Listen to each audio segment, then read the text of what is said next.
Jesus. All glory and all honor belongs to you. Hallelujah.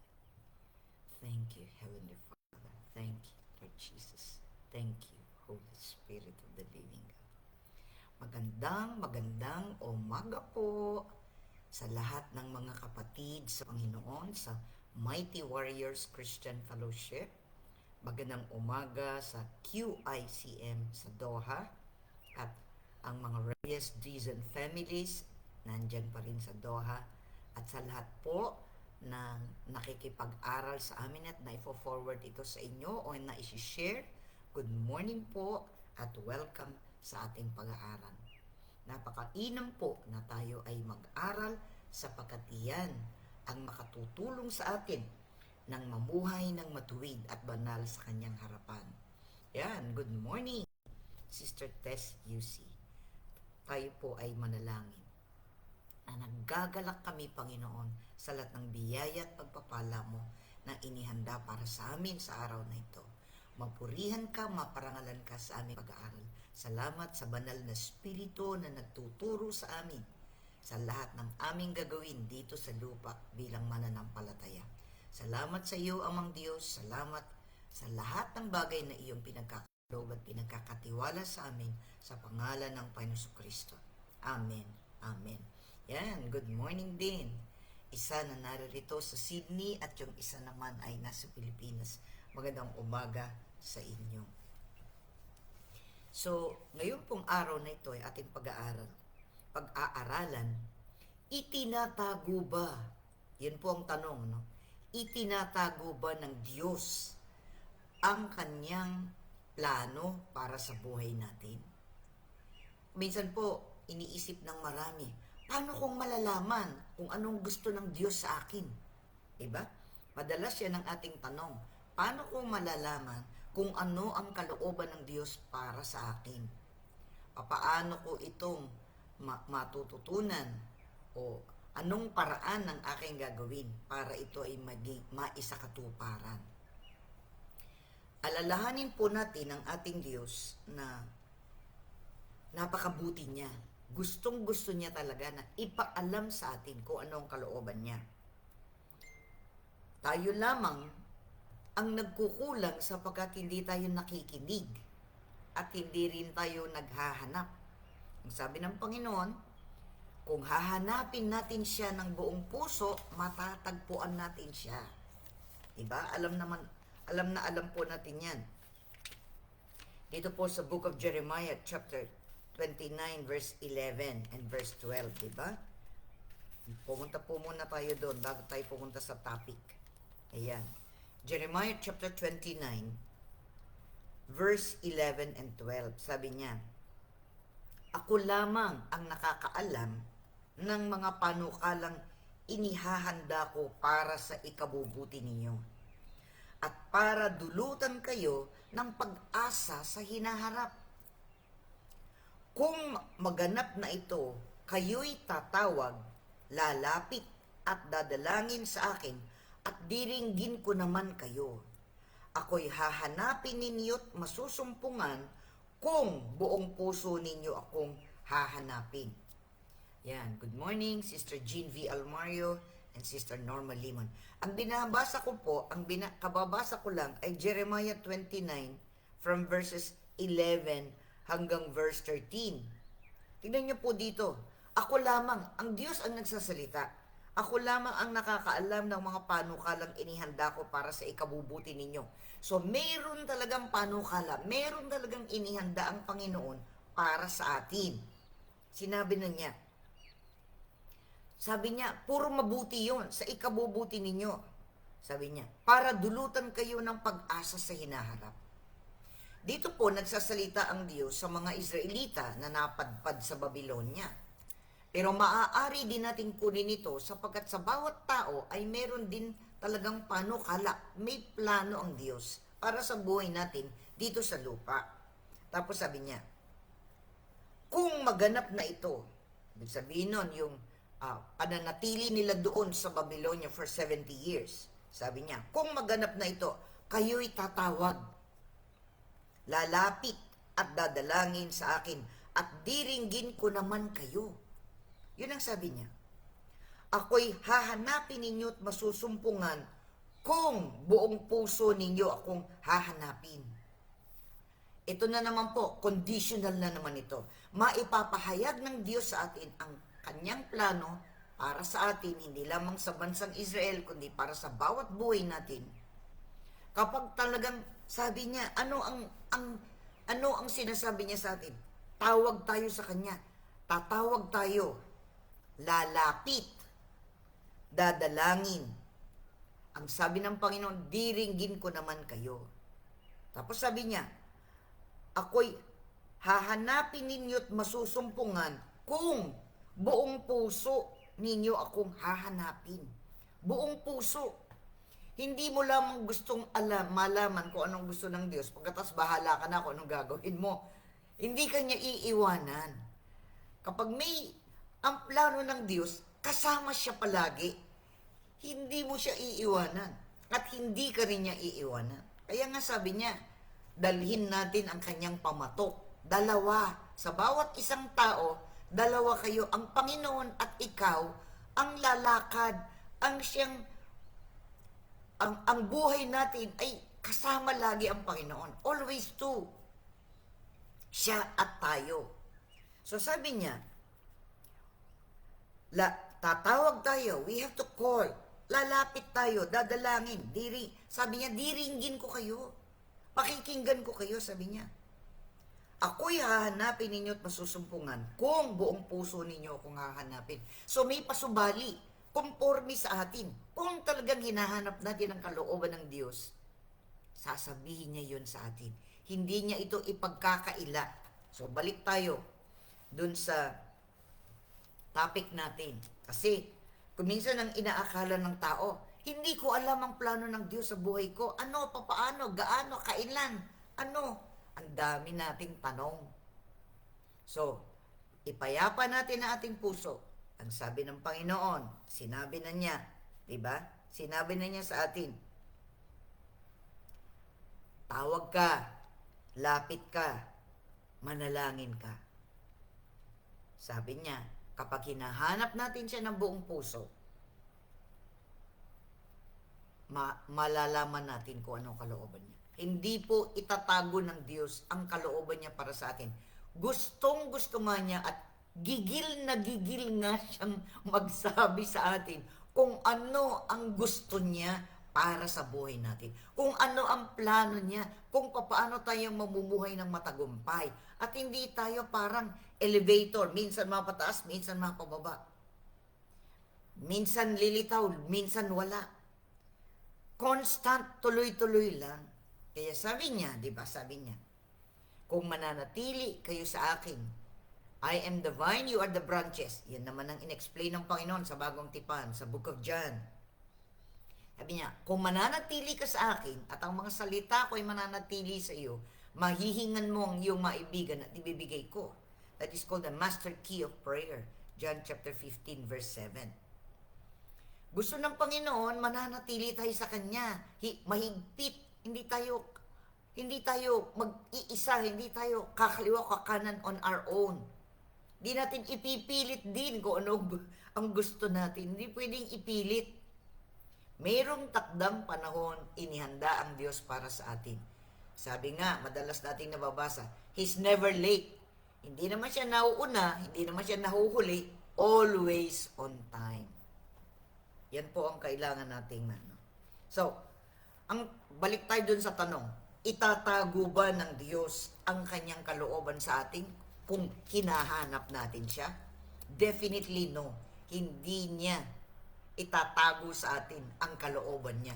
Gusto nga niya. So, anong gagawin natin? Sinabi na nga sa atin dito. Sabi ng Panginoon, tutuparin ko ang aking pangako. Kasi, ito, kinakausap niya yung mga Israelita. Balik tayo sa Jeremiah chapter 29. Verse 10, ito pa ang sabi ni Yahweh, pagkatapos ng 70 taon sa Babylonia, kayo'y dadalawin ko. Tutuparin ko ang aking pangakong ibabalik kayo sa lupaing ito. Ayun. Ang Diyos, napag-aralan natin, tinutupad niya ang kanyang mga pangako. Hindi siya nangako, tapos napako, ika nga. Hindi siya pa iba-iba ng isip. Hindi katulad natin. Kuminsan, tayo ang nag-iiba ng isip. Kuminsan, ninisip natin, baka nakakatakot ang ipapagawa ni Lord sa akin. Baka hindi ko kaya. Alam niyo po, mas alam ng Diyos kung ano kaya natin.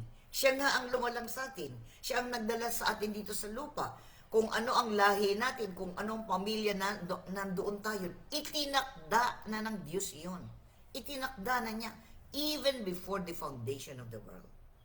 Ngayon, nalaman na natin ngayon, sabi niya, dadalawin ko kayo uli, sabi niya, after 70 years. So sabi ni Lord, stay lang kayo dyan, manatili kayo sa Babylonia for 70 years. After that, dadalawin ko kayo, sabi niya, sapagkat sabi niya, ako lamang ang nakakaalam ng mga panukalang inihahanda ko para sa ikabubuti ninyo.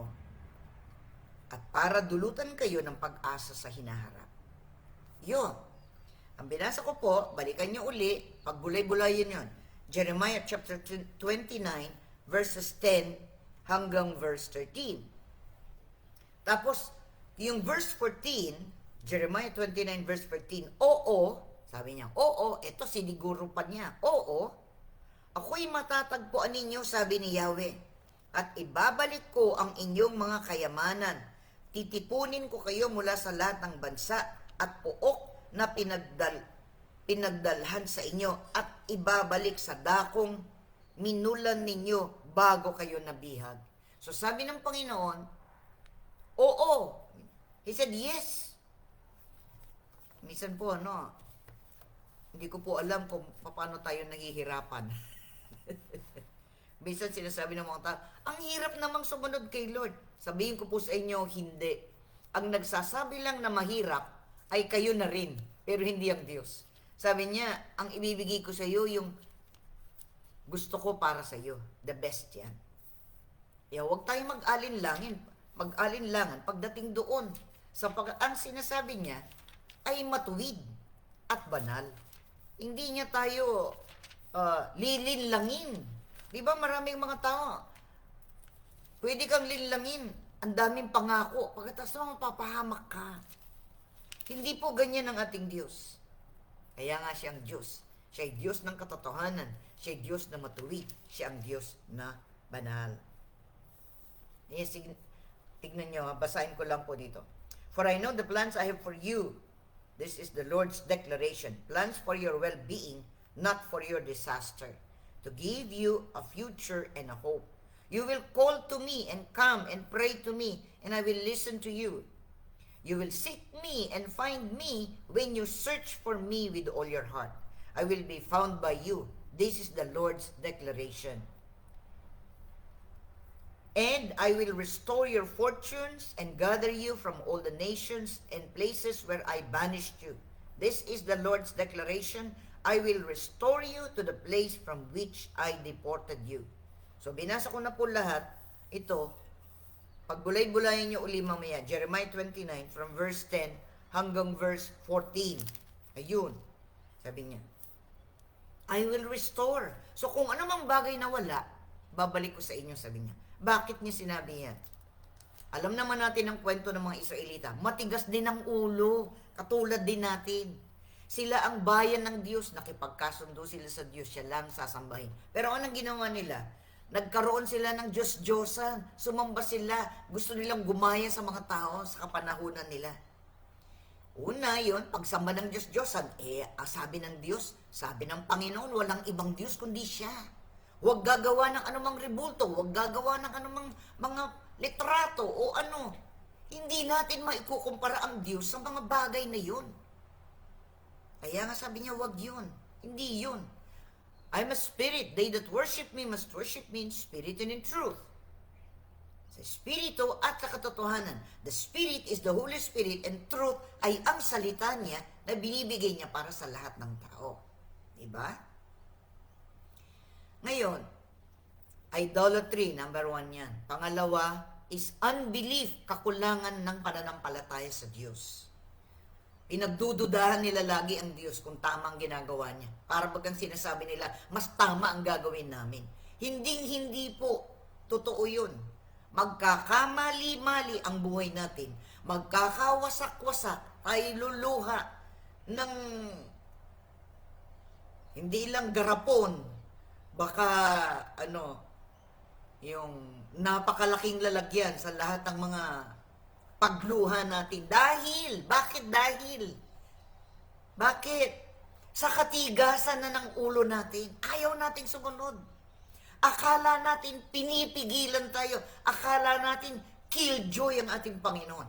Tandaan po ninyo, hindi kailanman magiging killjoy ang Diyos. Hindi niya puputulin o aalisin ang mga bagay na mahalaga sa atin. Ibibigay nga niya kung alin ang mahalaga at tama para sa ating buhay. Amen po ba? Kaya lang kung minsan ang tao, matigas ang ulo. Gusto niya, I will do it my way. Kaya madalas, ang mga tao, lumuluha, nagdadalamhati, ang dami-daming nararanasan ng iba't ibang bagay kasi trial and error ang ginagawa nila. Try ko nga ito. Yung sabi ng Panginoon, may plano ako, diretsuhin mo lang yan. Huwag ka nang magpapaling-paling, huwag ka nang magpabago-bago ng isip. Diretsuhin mo lang yan, ituturo ko sa iyo ang dadaanan mo. Amen po ba? So ngayon, basahin po natin yung Proverbs chapter 3. Ayan, ito na. Proverbs chapter 3, verses 5 and 6. Kawikaan, 3, kabanata, talatang 5-6. Sabi niya, kay Yahweh ka magtiwala, buong puso at lubusan. At huwag kang mananangan sa sariling karunungan. Siya ay sangguniin sa lahat mong mga balak at kanya kang itutumpak sa lahat ng iyong lakad. Huwag mong ipangahas ang iyong nalalaman. Verse 7. Matakot ka sa Diyos, lumayo sa kalikuan. Verse 8. Proverbs chapter 3 verse 8. Sa gayon, ikaw ay lalakas at magiging matatag. Mawawala ang tiisin, gagaling ang iyong sugat. Hallelujah! Ito yung katapat. So anong action? Anong kailangan natin gawin? Ngayong alam natin na ang plano ng Diyos ay mabuti at gusto niya tayo talagang i-bless. Gusto niya tayo talagang mag-prosper. Gusto niya tayo talagang maging matagumpay sa ating buhay. Anong gagawin natin? Meron tayong gagawin. Siya gustong-gusto niya na ibigay sa atin yon. Pero kung ayaw naman nating tanggapin, paano naman yon? Tayo ang kailangang makaranas ng kalooban ng Diyos para sa bawat isa sa atin. Bawat tao, may plano ang Diyos. Kaya ano sasabihin, ang gagawin natin? Kay Yahweh ka magtiwala. Trust in the Lord with all thine heart. Buong puso kang magtitiwala. Hindi yung, tama ba yan, Lord? Ito ba? Ganun ba? Minsan, dahil pa natin pagdududa Para hindi pa tayo makapaniwala na kayang gawin ng Diyos yun para sa atin. He can do it. He will do it. He is able to do it. Diba? Higit pa nga ang binibigay niya if you trust the Lord ng buong buo, nang hindi ka mag-aalinlangan, nasusunod ka sa Kanya. Kaya nga, pag matigas ang ating ulo, talaga namang matigas ang ulo natin. Ibig sabihin nun, ayaw nating sumunod, gusto natin yung sarili nating paraan. Kaya anong mangyayari? Masasadlak tayo sa pagluha. Masasadlak tayo sa mga iba't ibang mga problema. Masosuffocate tayo, mapapaikutan tayo ng iba't ibang mga sanga, bunga ng mali nating desisyon. Amen po ba? Alam niyo po kung minsan, sinasabi na ng Diyos sa atin, ayaw nating makinig. Minsan, alam niyo po, advance pa si Lord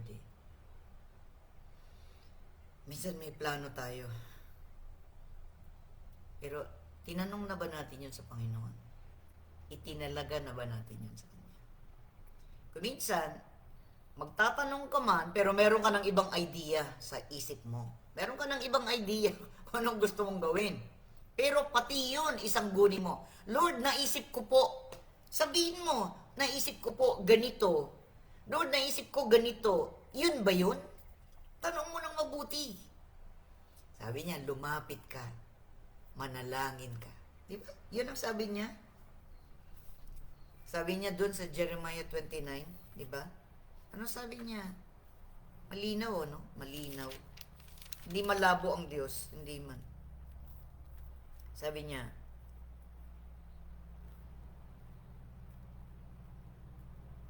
sabi niya, ako lamang nakakaalam ng panukalang inihanda ko para sa ikabubuti niyo at para dulutan kayo ng pag-asa sa hinaharap. Kung maganap na ito, tawag ka. Tumawag ka. Call on me. Sabi na Lord. Call on me and I will answer you. Jeremiah 33 verse 3. Yan ang hotline. Yan ang hotline sa langit. Jeremiah 33:3. Nandito rin sa book of Jeremiah. 33:3, anong sabi ng Panginoon? Kung, eto na naman, kung tatawag ka sa akin, tutugunin kita.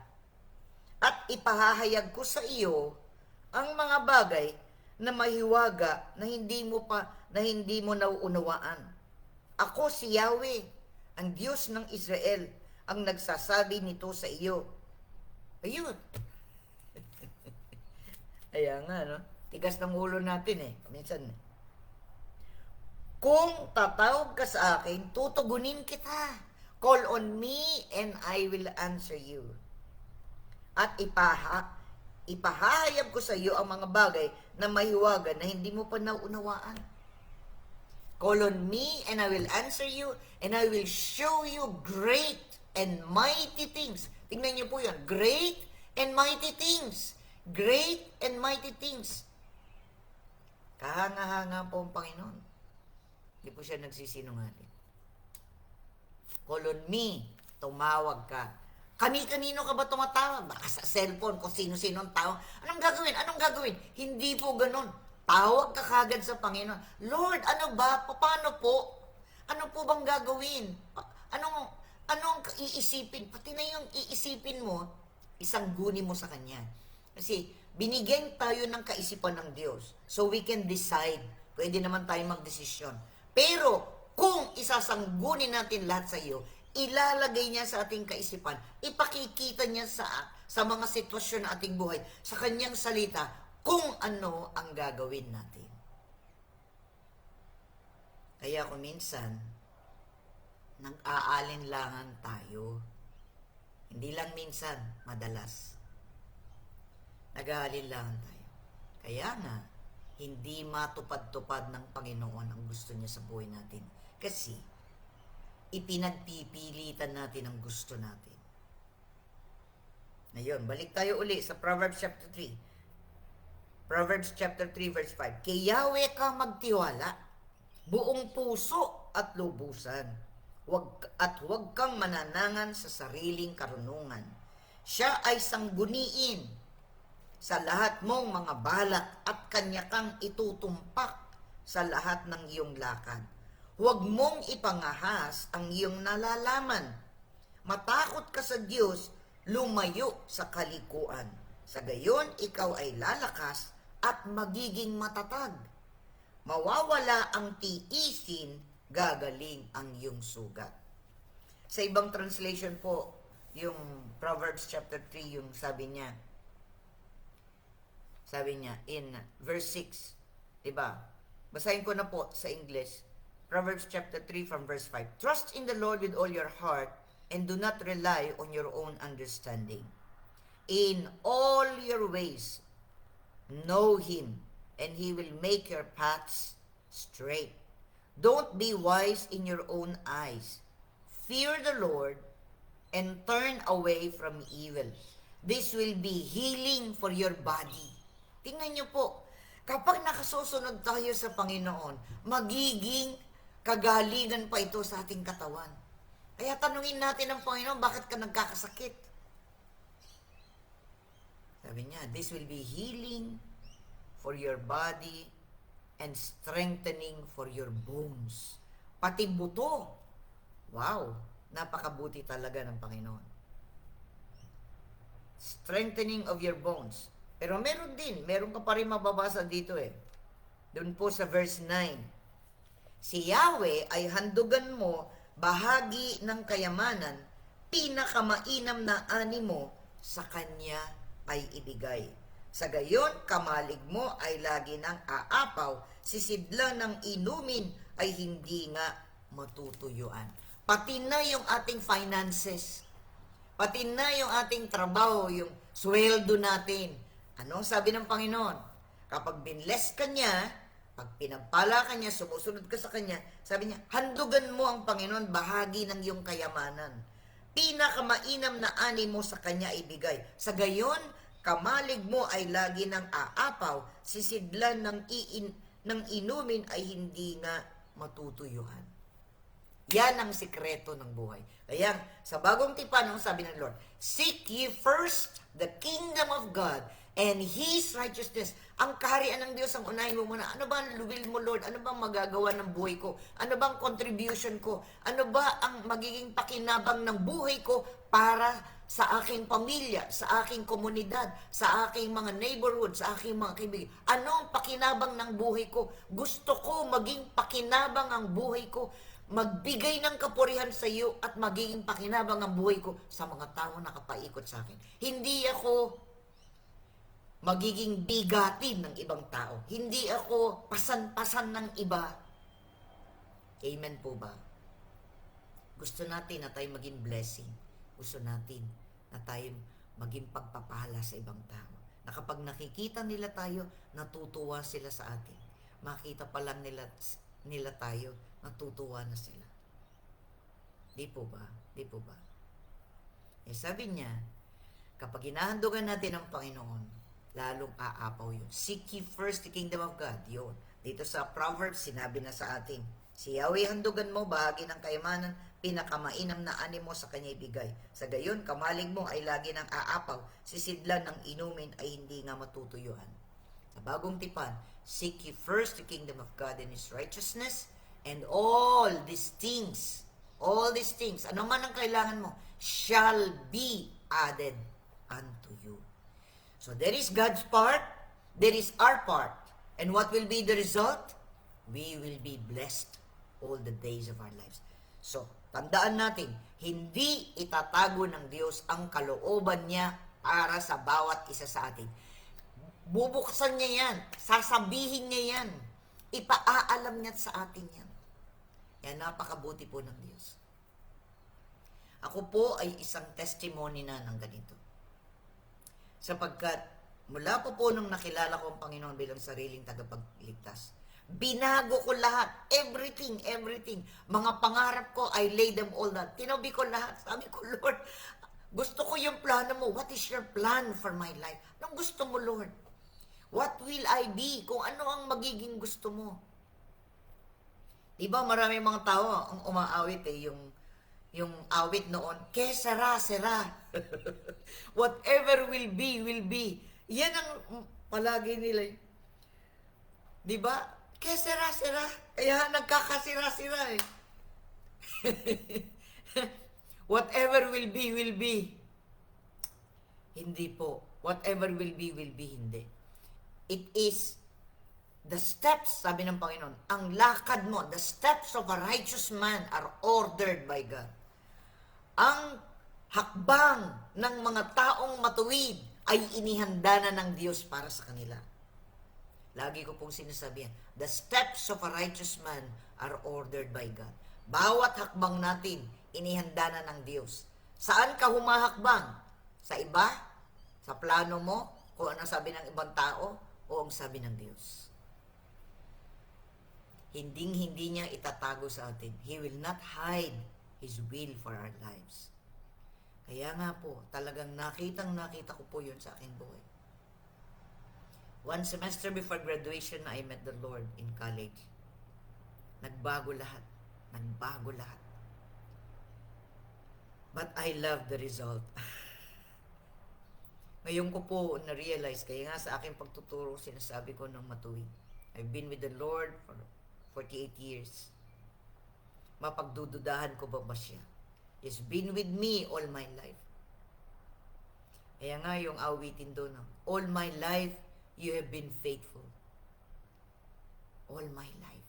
sa buong buhay ko, naging tapat ka, Panginoon. Ano pa nga ba ang ating mahihiling pa kapag ang Panginoon ang nagsabi sa atin at sumunod tayo, tayo na ang pinakamasayang tao dito. Hindi naman sinabi na hindi tayo magkakaproblema, pero sa pamamagitan ng mga naranasan ng ating buhay, tumitibay ang ating pananampalataya. Nakikita natin, mararanasan natin ang kabutihan ng Diyos, ang mga himala niya, ang mga bagay na Kanyang inihanda para sa atin. Mabuti lahat yun. Hinding-hindi tayo mapapahamak kung tayo nasa Kanya. Tayo po'y manalangin. Lord, marami pong salamat. Napakabuti niyo, Panginoon. Araw-araw ng aming buhay, palagi, meron kayong inihanda para sa bawat isa sa amin. Maraming pong salamat. Thankful and grateful, Lord. Kayo po ang aming personal na tagapagligtas at manunubos ng aming buhay. Maraming salamat, Panginoon. Hindi mo itatago ang kalooban mo para sa amin. Ilaladlad mo ngayon, ihaharap mo sa amin. At kapag kami naging masunurin, sumang-ayon kami, dumulog sa iyo. Lapit kami, dumulog sa iyo. Tawagan ka namin. Hingin namin ang kalooban mo. Sigurado, ipararanas mo yun sa amin. Sigurado, tutugunin mo kami. Hindi mo ipagkakait kung ano ang nararapat na aming gawin. Sapagkat kayo ay Diyos na nagmamahal sa amin ang gayon na lamang. Maraming salamat po, Panginoon. Sa bawat buhay namin ay tinalaga sa inyo. Marami din patotoo ang mga kapatiran kung paano naging tapat ang Diyos sa bawat buhay nila. Lahat kami may patotoo ang katapatan ninyo. At kung may mga pagkakataon din na kami nagiging matigas ang ulo, ika nga ayaw naming sumunod,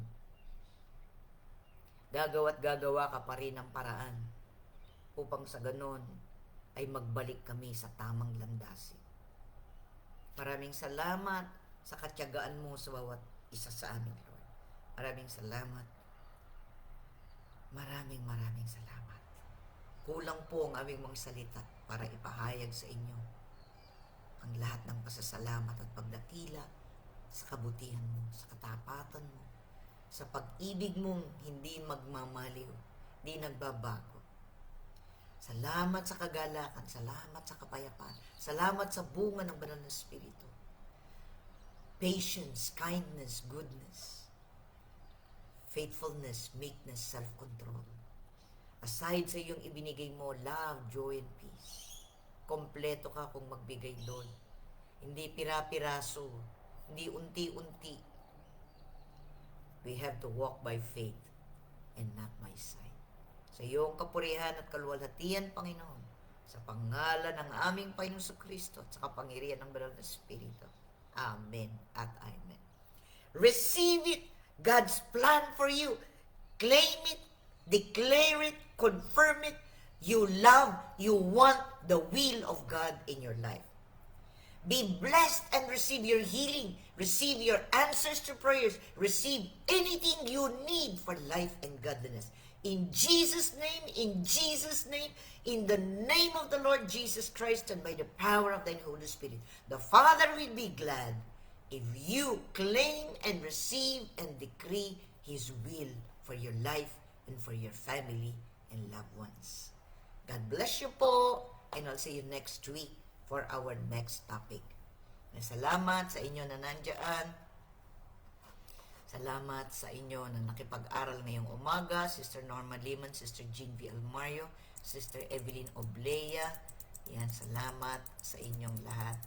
Sina Sister Tess UC, ayan, maraming salamat sa inyo. Spread the word. God loves you very much. God bless po. I'll see you next week. Tuesday to Thursday po ang pag-aaral natin. Bye for now.